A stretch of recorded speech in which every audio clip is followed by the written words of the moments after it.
Federal authorities arrested dozens of AIDS awareness activists who staged a protest in front of the White House. People with AIDS are under attack, calling President Bush's efforts to fight AIDS in America a disgrace, particularly in the nation's capital, where health officials say 1 in 50 people are living with AIDS or HIV.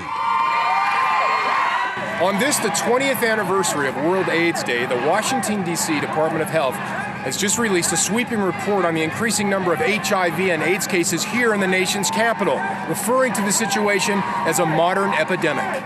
Health officials here are reporting 3,200 new cases of HIV and 4,678 new cases of AIDS in Washington over a 5-year period from 2001 to 2006. Get serious, Mr. President.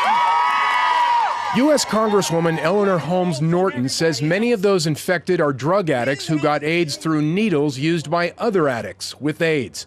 Addicts who have been denied access to needle exchange programs, publicly funded in many U.S. states, but not here in this federal district. Norton, a Democrat, says the U.S. Congress has blocked such AIDS prevention measures here and that it's having lethal consequences. The Congress of the United States under Republicans has knowingly killed men, women, and children. Health officials say many of those infected here are women through sexual transmission in what's being described as a heterosexual AIDS epidemic.